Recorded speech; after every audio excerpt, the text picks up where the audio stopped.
എല്ലാവർക്കും നമസ്കാരം. ഭൂമിയിൽ സന്മനസ്സുള്ളവർക്ക് സമാധാനം, അത്യുന്നതങ്ങളിൽ ദൈവത്തിന് സ്തുതി. കാരണം ഇന്ന് ക്രിസ്മസ് ആണല്ലോ.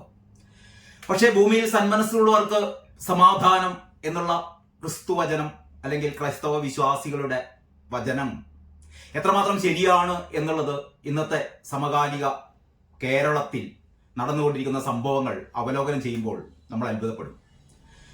കാരണം സന്മനസ്സുള്ളവർക്ക് സമാധാനമല്ല, അവരുടെ ജീവൻ പോലും നഷ്ടപ്പെടുന്ന അവസ്ഥയാണ് കേരളത്തിലുള്ളത്. ഞാനിത് പ്രത്യേകിച്ച് പറയാൻ കാരണം ഇപ്പോൾ വന്നിരിക്കുന്ന ഏറ്റവും പുതിയ വാർത്ത എന്ന് പറയുന്നത് നമ്മുടെ നവീൻ ബാബുവിന്റെ മരണവുമായി ബന്ധപ്പെട്ട വിജിലൻസ് അന്വേഷണത്തെക്കുറിച്ചുള്ള വാർത്തയാണ്. വിജിലൻസ് റിപ്പോർട്ട് പുറത്തു വന്നിരിക്കുന്നു. അത് DGPക്ക് സമർപ്പിച്ചിട്ടില്ല, അടുത്ത ആഴ്ചയാണ് അത്രേ സമർപ്പിക്കാൻ പോകുന്നത്. അത് ഏഷ്യാനെറ്റ് ന്യൂസ് കുറച്ച് സമയങ്ങൾക്ക് മുമ്പ് ആ വാർത്ത പുറത്തുവിട്ടിരുന്നു. അതായത് vigilance report, ADM Naveen Babu കൈക്കൂലി വാങ്ങിയോ എന്ന വിജിലൻസിന്റെ അന്വേഷണ റിപ്പോർട്ടാണ്. ആ അന്വേഷണ റിപ്പോർട്ടിൽ ADM നവീൻ ബാബു കൈക്കൂലി വാങ്ങിയിട്ടില്ല എന്ന് പറഞ്ഞാൽ, നവീൻ ബാബുവിന് നമ്മുടെ പ്രശാന്ത് രണ്ടുപേരുണ്ടെന്ന് അറിയാലോ. അതായത് ലോകത്താദ്യമായിട്ടായിരിക്കും ഒരാൾ പറയുന്നത് എനിക്ക് രണ്ടൊപ്പുണ്ട് എന്ന്. അങ്ങനെ രണ്ടൊപ്പുണ്ട് എന്ന് വീരവാദം പറയുന്ന നമ്മുടെ പെട്രോൾ പമ്പ് ഉടമ TV പ്രശാന്ത് എന്നാണ് അദ്ദേഹത്തിന്റെ യഥാർത്ഥ പേര് എന്നാണ് നമുക്ക് മനസ്സിലാക്കാൻ കഴിയുന്നത്. അപ്പൊ TV പ്രശാന്ത്, അതായിരുന്നല്ലോ കേസ്. TV പ്രശാന്ത് പെട്രോൾ പമ്പിന്റെ അനുമതിക്ക് വേണ്ടിയിട്ട് ADM നവീൻ ബാബുവിനെ സമീപിച്ചു. അദ്ദേഹം അനുമതി കൊടുത്തില്ല.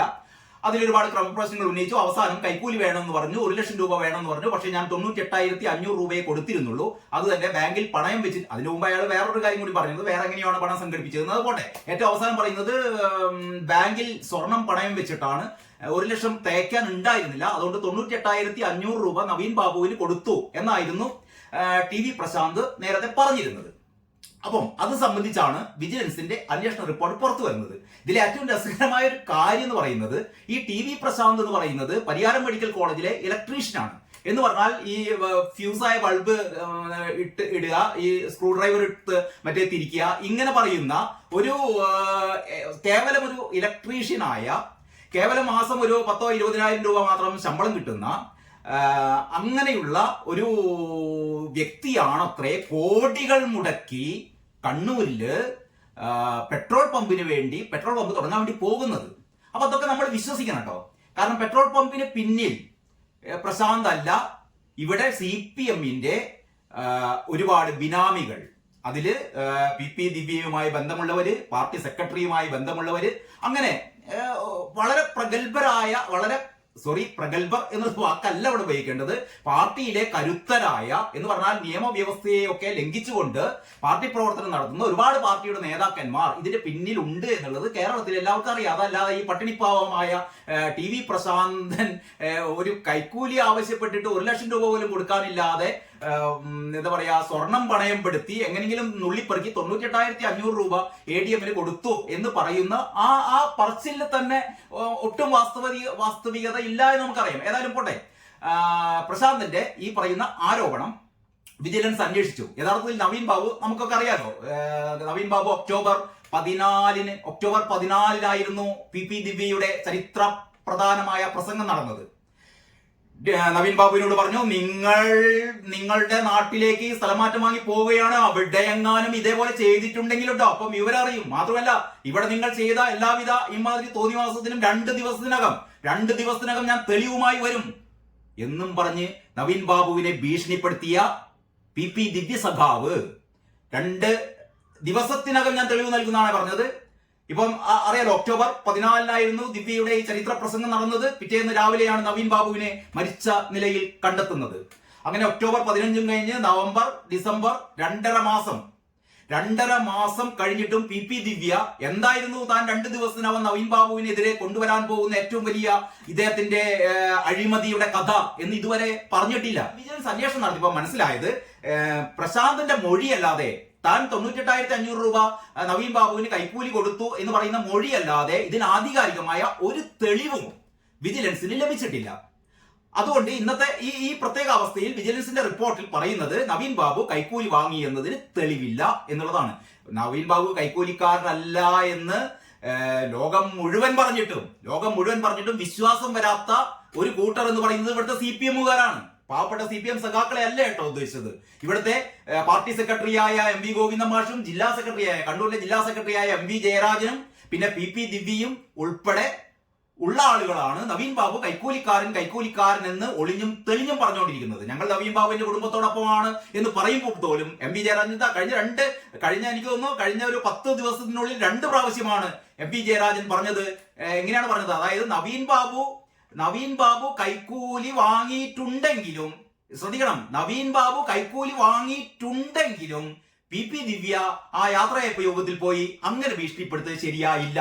നോക്കണം, PP ദിവ്യ അങ്ങനെ പറഞ്ഞത് ശരിയായില്ല. എങ്ങനെയാണെങ്കിൽ പോലും നവീൻ ബാബു കൈക്കൂലി വാങ്ങിയിട്ടുണ്ടെങ്കിൽ പോലും അപ്പൊ കേരളീയ പൊതുസമൂഹത്തിന് മുമ്പിൽ നവീൻ ബാബു കൈക്കൂലി വാങ്ങിയിട്ടുണ്ടാവാം, അല്ലെങ്കിൽ ഇദ്ദേഹം കൈക്കൂലിക്കാരനാണ്, PP ദിവ്യ സ്വദേശിപരമായ പ്രസംഗമാണ് നടത്തിയെന്ന് പാർട്ടി നേരത്തെ പറഞ്ഞത് തന്നെ ആവർത്തിച്ചുകൊണ്ടിരിക്കുകയാണ്. അങ്ങനെ ഇത് ഏറ്റുപിടിക്കുകയാണ് നമ്മുടെ ഗോവിന്ദൻ മാഷ് എന്നൊന്നും ഇയാളെ പറ്റി പറഞ്ഞൂടാ. ഗോവിന്ദൻ എന്ന് പറയുന്ന സൈദ്ധാന്തികൻ, EMS നമ്പൂതിരിപ്പാടിന് ശേഷം പാർട്ടിയിലെ ഏറ്റവും വലിയ സൈദ്ധാന്തികനാണല്ലോ, അപ്പം വിൽപ്പനക്കാരൻ. അങ്ങനെ ഈ ഗോവിന്ദൻ പറയുന്നതും ഏതാണ്ട് ഞങ്ങൾ നവീൻ ബാബുവിന്റെ കൂടെ തന്നെയാണ്. പക്ഷേ നവീൻ ബാബുവിന്റെ ഭാര്യ മഞ്ജുഷ പറയുന്നത് പോലെ, ആവശ്യപ്പെടുന്ന പോലെ CBI അന്വേഷണമൊന്നും വേണ്ട. കാരണം CBI അന്വേഷണം വന്നാൽ ആരൊക്കെ കുടുങ്ങും? ഞാൻ പേരൊന്നും പറയുന്നില്ല, അത് കണ്ണൂർക്കാർക്ക് അറിയാം ആരൊക്കെ കുടുങ്ങാൻ പോകുന്നു എന്ന്. കാരണം PP ദിവ്യ 10 ദിവസം ജയിലിൽ കിടന്നപ്പോഴത്തേക്ക് PP ദിവ്യ തിരിച്ചു വരുമ്പോൾ PP ദിവ്യയെ സ്വീകരിക്കാൻ വേണ്ടി പോയത് ഈ പറയുന്ന MV ഗോവിന്ദന്റെ ഭാര്യ ശ്യാമൾ ടീച്ചറും ഈ ശ്രീമതി ടീച്ചറും ഉൾപ്പെടെയുള്ള CPM-ന്റെ വനിതാ നേതാക്കളാണ്. ആ പൊരിവൈരത്ത് കാത്തുകെട്ടിക്കിടന്നത് ജയിലിന് മുന്നിൽ PP ദിവ്യയെ ഹാരമണിയിച്ചുകൊണ്ട് മുദ്രാവാക്യം വിളിച്ചുകൊണ്ട് സ്വീകരിച്ചു വരാൻ വേണ്ടിയിട്ട്. അതുപോലെ ഞാൻ കാര്യത്തിലേക്ക് വരാം. അപ്പോൾ ഏതായാലും വിജിലൻസിന്റെ അന്വേഷണ റിപ്പോർട്ട് വന്നിരിക്കുന്നു. നമ്മുടെ നവീൻ ബാബു കൈക്കൂലിക്കാരനല്ല, കൈക്കൂലി വാങ്ങിയതിന് തെളിവില്ല. ഇയാൾ സ്വർണം പണയം വെച്ചതിന് 98,500 രൂപക്ക് സ്വർണം പണയം വെച്ചതിന് തെളിവുണ്ട്, അതിന്റെ റെസീറ്റ് ഒക്കെ ഉണ്ട്. പിന്നെ ഈ പറയുന്ന 5-ാം തീയതിയാണ് സ്വർണം, അതായത് ഒക്ടോബർ 5-ാം തീയതി സ്വർണം പണയം വെച്ചു. 6-ാം തീയതി ഈ നവീൻ ബാബുവിനെ 1-2 പ്രാവശ്യം ഇയാൾ കണ്ടു. നവീൻ ബാബുവിന്റെ ക്വാർട്ടേഴ്സിലേക്കുള്ള യാത്രാമധ്യേ ഇദ്ദേഹത്തിന്റെ ഈ CCTV പോകുന്നതിന്റെ ദൃശ്യങ്ങളുണ്ട്. പക്ഷേ ക്വാർട്ടേഴ്സിൽ ഈ പ്രശാന്ത് പോകുന്നതിന്റെയോ കൈക്കൂലി കൊടുക്കുന്നതിന്റെയോ അത് സംബന്ധിച്ച യാതൊരു തെളിവുകളും ഹാജരാക്കാൻ കഴിഞ്ഞിട്ടില്ല. അത്തരം തെളിവുകളൊന്നും കണ്ടെത്താൻ വിജിലൻസിനും കഴിഞ്ഞിട്ടില്ല. അതാണ് ഏറ്റവും പുതിയ റിപ്പോർട്ട്. അടുത്ത ആഴ്ച അത് നമ്മുടെ DGPക്ക് കൈമാറും, അത് കഴിഞ്ഞാൽ മുഖ്യമന്ത്രിക്ക് കൈമാറും. എന്നാലും ഗോവിന്ദനും ജയരാജനും ഒക്കെ പറഞ്ഞുകൊണ്ടേയിരിക്കും നവീൻ ബാബു കൈക്കൂലി വാങ്ങിയിട്ടുണ്ടാവാം. ഏതായാലും CBI അന്വേഷണത്തിന് വിടണം എന്ന് പറയുന്ന നമ്മുടെ മഞ്ജുഷയുടെ ആവശ്യം ഹൈക്കോടതി അടുത്ത ദിവസം തന്നെ അതിൽ വിധി പറയും. അതിന്റെ അടുത്താണ് നമ്മുടെ പെരിയ ഇരട്ടക്കൊല കേസിന്റെ വിധി വെള്ളിയാഴ്ച വരികയാണ്. നിങ്ങൾ ആലോചിക്കണം, ഇത് രണ്ടും നമ്മൾ ചേർത്ത് വെച്ച് നോക്കേണ്ടതാണ്. പെരിയ ഇരട്ടക്കൊല കേസ് CPM നേതാക്കന്മാര് പ്രതികളായ ഗൂഢാലോചനയിലും നേരിട്ടും 2 പാവം ചെറുപ്പക്കാരെ, യൂത്ത് കോൺഗ്രസിന്റെ 2 ചെറുപ്പക്കാരെ, കൃപേഷിനെയും ശരത് ലാലിനെയും അതിക്രൂരമായി കൊലപ്പെടുത്തിയ ആ പെരിയ ഇരട്ടക്കൊല കേസ് ക്രൈംബ്രാഞ്ച് അന്വേഷിച്ചു. ക്രൈംബ്രാഞ്ചിന്റെ അന്വേഷണം ശരിയല്ല എന്ന് പറഞ്ഞിട്ട് ഇവരുടെ മാതാപിതാക്കളാണ് കോടതിയിൽ പോയി CBI അന്വേഷണത്തിന് ആവശ്യപ്പെട്ടത്. പക്ഷേ സംസ്ഥാന സർക്കാർ നമ്മുടെയൊക്കെ നികുതി പണം എടുത്തിട്ട് കോടികളുടെ, മണിക്കൂറിന് ലക്ഷങ്ങൾ വിലമതിക്കുന്ന അഭിഭാഷകരെ കൊണ്ടുവന്ന് ഹൈക്കോടതി സിംഗിൾ ബെഞ്ചിന്റെ ആ വിധിക്കെതിരെ എന്ന് പറഞ്ഞാൽ ഹൈക്കോടതി സിംഗിൾ ബെഞ്ചാണ് ആദ്യമായിട്ട് ഈ കുടുംബത്തിന്റെ അപേക്ഷ സ്വീകരിച്ചിട്ട് CBI അന്വേഷണത്തിന് ഉത്തരവിടുന്നത്. CBI അന്വേഷണത്തിന് പറ്റില്ല എന്ന് പറഞ്ഞിട്ട് അതായത് ഹൈക്കോടതി സിംഗിൾ ബെഞ്ചിന്റെ ഉത്തരവിനെതിരെ സംസ്ഥാന സർക്കാർ ലക്ഷങ്ങൾ ചെലവഴിച്ചിട്ട് CBI അന്വേഷണത്തിനെതിരായി കോടതിയിൽ പോകുന്നു. കോടതി എടുത്ത് ഓടിപ്പിച്ചു വിട്ടു, തോട്ടിലെറിഞ്ഞു അപേക്ഷ. അത് കഴിഞ്ഞിട്ട് ഡിവിഷൻ ബെഞ്ച് ഓടിപ്പിച്ചു. അതും കഴിഞ്ഞിട്ട് സുപ്രീം കോടതിയിൽ പോയി. എന്ന് പറഞ്ഞാൽ ഈ 2 ചെറുപ്പക്കാരെ കൊന്ന, ഈ 2 ചെറുപ്പക്കാരെ അരുങ്കൊല ചെയ്ത CPM-ന്റെ നേതാക്കളെ രക്ഷിക്കാൻ വേണ്ടിയിട്ട് എന്റെയും നിങ്ങളുടെയും ഒക്കെ നികുതി കാശെടുത്തിട്ട് ഈ പറയുന്ന പിണറായി വിജയനും ഗോവിന്ദനും PP ദിവ്യയും ഒക്കെ ഉൾപ്പെടുന്ന അത്തരത്തിൽപ്പെട്ട സംഘം എന്ന് പറഞ്ഞാൽ കേരളത്തില് നേരത്തെ ഉമേഷ് ബാബു പലപ്പോഴും പറയുന്ന പോലെ തെമ്മാടി ഭരണം നിലനിൽക്കുന്ന കേരളത്തിൽ, അങ്ങനെ തന്നെ പറയേണ്ടിയിരിക്കുന്നു. കേരളത്തിലെ ഈ പറയുന്ന തെമ്മാടി ഭരണക്കൂട്ടം, LDF സർക്കാർ എന്നല്ല പറയേണ്ടത്, തെമ്മാടി ഭരണക്കൂട്ടം ഈ കൃപേഷിനെയും ശരത്ലാലിനെയും കൊലപ്പെടുത്തിയവരെ രക്ഷിക്കാൻ വേണ്ടിയിട്ട് ഹൈക്കോടതി, സിംഗിൾ ബെഞ്ച്, ഡിവിഷൻ ബെഞ്ച്, അത് കഴിഞ്ഞിട്ട് സുപ്രീം കോടതിയിൽ വരെ പോയി പരാജയപ്പെട്ടു. അവസാനം CBI വന്നു, കേസ് അന്വേഷിച്ചു. അതിനുശേഷം നേരത്തെ ക്രൈംബ്രാഞ്ച് അന്വേഷണത്തിൽ 14 പേരെയായിരുന്നു പ്രതികളാക്കിയത്. അതിനുശേഷം ഒരു 10 പേരെ കൂടി CBI പ്രതികളാക്കി. അതിലെ ഗൂഢാലോചന നടത്തിയ CPM-ന്റെ ആ ജില്ലാ നേതാക്കളെ, ഉന്നതരായ ജില്ലാ നേതാക്കളെ ഉൾപ്പെടെ ഒരുപാട് പേരെ പിന്നെയും പ്രതി ചേർത്തു. ഏതായാലും ഈ വെള്ളിയാഴ്ച അതിന് വിധി വരികയാണ്. അപ്പൊ എപ്രകാരമായിരുന്നു ശരത്ലാലിന്റെയും കൃപേഷിന്റെയും കൊലപാതകം CBI അന്വേഷിക്കരുത് എന്ന് CPM പറഞ്ഞത്, അതേപോലെയാണ് നവീൻ ബാബുവിന്റെ മരണവും CBI അന്വേഷിക്കേണ്ട. കാരണം CBI അന്വേഷിച്ചു കഴിഞ്ഞാൽ ഇവിടെ കുടുങ്ങാൻ പോകുന്നത് കണ്ണൂരിലെ ഏറ്റവും പ്രധാനപ്പെട്ട PP ദിവ്യയുടെ പിന്നിൽ അണിനിരന്നിരിക്കുന്ന വൻ സ്രാവുകൾ, വൻ തിമിംഗലങ്ങൾ ഇതിൽ ഉൾപ്പെടാൻ വേണ്ടി പോകുകയാണ് എന്നുള്ളത് പറയുന്നത് ഞാനല്ല, ഇവരുടെ പ്രവൃത്തിയിൽ നിന്ന് നമുക്ക് മനസ്സിലാകും. അല്ലെങ്കിൽ നിങ്ങളൊന്ന് ആലോചിച്ച് നോക്കിയാട്ടെ, CBI അന്വേഷിക്കട്ടെ. കാരണം നവീൻ ബാബുവിന്റെ കുടുംബത്തോടൊപ്പമാണ് എന്ന് പറയുന്ന CPM നേതാക്കൾക്ക് അത്യാവശ്യം ഒരു ധാർമ്മിക ബോധമുണ്ടെങ്കിൽ ആ പാവം മഞ്ജുഷയുടെ സ്ഥിതി ഒന്ന് ആലോചിച്ച് നോക്കണം. ആ വീട്ടില് നവീൻ ബാബുവിന്റെ ഭാര്യ മഞ്ജുഷയും 2 പെൺകുട്ടികളും. തന്റെ ഭർത്താവ് എങ്ങനെ മരിച്ചു? കാരണം ഇവിടെ സംശയങ്ങൾ തുടക്കം മുതൽ തന്നെയുണ്ട്. അവര് വരുന്നതിന് മുമ്പ് തന്നെ, നവീൻ ബാബുവിന്റെ കുടുംബാംഗങ്ങൾ കണ്ണൂരിൽ എത്തിച്ചേരുന്നതിന് മുമ്പ് തന്നെ ഇൻക്വസ്റ്റ് നടത്തി, പോസ്റ്റ്മോർട്ടം നടത്തി. വീണ്ടും ഇവര് വിളിച്ചു പറഞ്ഞു, പരിയാരം മെഡിക്കൽ കോളേജിൽ വെച്ച് പോസ്റ്റ്മോർട്ടം നടത്തരുത്, പക്ഷെ അവിടെ വെച്ച് തന്നെ പോസ്റ്റ്മോർട്ടം നടത്തി. കഴിഞ്ഞ ദിവസം ഏതോ കുറെ സോഷ്യൽ മീഡിയ ഹാൻഡിലുകളിൽ അല്ലെങ്കിൽ ഇത്തരത്തിൽപ്പെട്ട യൂട്യൂബ് ചാനലുകളിലൊക്കെ കണ്ണൂരിലെ സാമൂഹ്യ പ്രവർത്തകയായ വീണാമണിയുടെ ഇന്റർവ്യൂ ഉണ്ടായിരുന്നു. സാമൂഹ്യ പ്രവർത്തക അവര് പറയുന്നത് അവിടെ പോസ്റ്റ്മോർട്ടം നടത്തിയിട്ടില്ല, ഒരു തൊട്ട് നോക്കിയിട്ടില്ല. അവരതല്ലാതെ തന്നെ നവീൻ ബാബു തൂങ്ങി മരിച്ചതാണ് എന്നുള്ള റിപ്പോർട്ടും കൊടുത്തു വിടുകയായിരുന്നു എന്നാണ് വീണാമണി പറഞ്ഞത്. അത്തരം കാര്യങ്ങളിലേക്ക് നമുക്ക് കിടക്കാം. ഏതായാലും CBI വരുമെന്ന് തന്നെയാണ് നമ്മളൊക്കെ പ്രതീക്ഷിക്കുന്നത്. കാരണം നമ്മൾ ഈ കേരളത്തിലെ ഓരോ കുടുംബാംഗവും ആഗ്രഹിക്കുന്നു നവീൻ ബാബു എങ്ങനെയാണ് മരിച്ചത്. കാരണം ഒരുപാട് ദുരൂഹതകൾ ഈ പറയുന്ന പ്രശാന്തിന്റെ കാര്യത്തിൽ തന്നെ. ഇപ്പൊ പ്രശാന്ത് കൈക്കൂലി കൊടുത്തു, ഏറ്റവും വലിയ രസം എന്ന് പറഞ്ഞാൽ പ്രശാന്ത് താൻ കൈക്കൂലി കൊടുത്തു എന്ന് പറയുന്ന, കൈക്കൂലി കൊടുത്തതിന്റെ പേരിൽ ഇദ്ദേഹത്തിന് നടപടി എടുക്കാനും പറ്റില്ല. കാരണം പ്രശാന്ത് പറയുന്നത് 7-ാം തീയതി കൈക്കൂലി കൊടുത്തു എന്നാ പറയുന്നത്. 10-ാം തീയതി പ്രശാന്ത് കൈക്കൂലി കൊടുത്തു എന്നും പറഞ്ഞിട്ട് പ്രശാന്തിന്റെ ഒരു ബന്ധു വിജിലൻസിൽ അറിയിക്കുന്നുണ്ട്. അതായത് അങ്ങനെയാണ് നിയമം. അതായത് നിങ്ങൾ കൈക്കൂലി കൊടുക്കുന്നത് തെറ്റാണ്, പക്ഷെ കൈക്കൂലി കൊടുത്തു എന്നുള്ള വിവരം ഒരാഴ്ചക്കുള്ളിൽ വിജിലൻസിനെ അറിയിച്ചു കഴിഞ്ഞാൽ നിങ്ങൾക്ക് പ്രശ്നമില്ല. അപ്പം നവീൻ ബാബുവിന്റെ ഒരു കുടുംബ സുഹൃത്ത്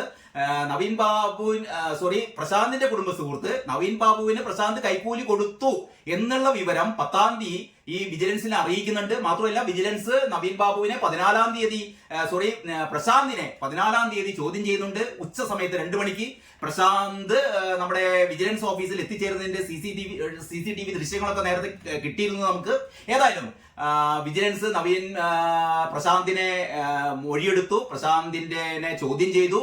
ഇപ്പോ വിശദമായ അന്വേഷണമൊക്കെ നടത്തി കഴിഞ്ഞപ്പോഴാണ് മനസ്സിലായത് നവീൻ ബാബുവിന് കൈക്കൂലി കൊടുത്തതായി യാതൊരു തെളിവുമില്ല.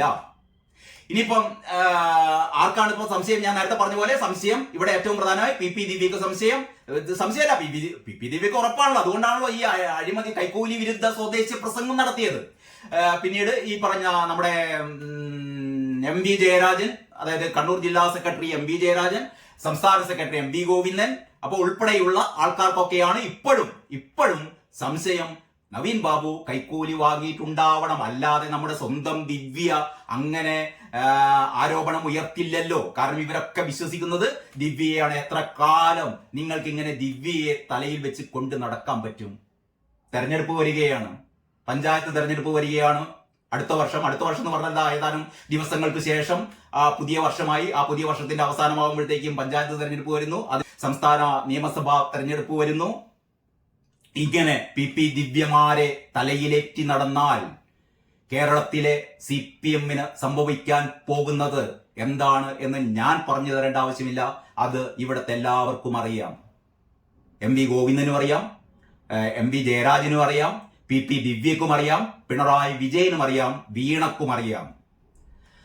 അതിൽ നിന്ന് രക്ഷപ്പെടാൻ എങ്ങനെയെങ്കിലും ഭരണം നിലനിർത്താനുള്ള കുൽസിത ശ്രമങ്ങളാണ് അവർ നടത്തിക്കൊണ്ടിരിക്കുന്നത്. അത്തരത്തിലുള്ള കാര്യങ്ങളെ കുറിച്ച് നമുക്ക് പിന്നീട് ചർച്ച ചെയ്യാം. ഏതായാലും ഇതാണ് ഏറ്റവും പുതിയ വാർത്ത. വിജിലൻസിന്റെ അന്വേഷണ റിപ്പോർട്ട് പുറത്തു വന്നു. ആ അന്വേഷണ റിപ്പോർട്ടിൽ നവീൻ ബാബു കൈക്കൂലി വാങ്ങിയിട്ടില്ല. ഓക്കെ, ഇനി നമുക്ക് അടുത്ത വീഡിയോയിൽ ബാക്കി കാര്യങ്ങൾ പറയാം. എല്ലാവർക്കും നന്ദി, നമസ്കാരം.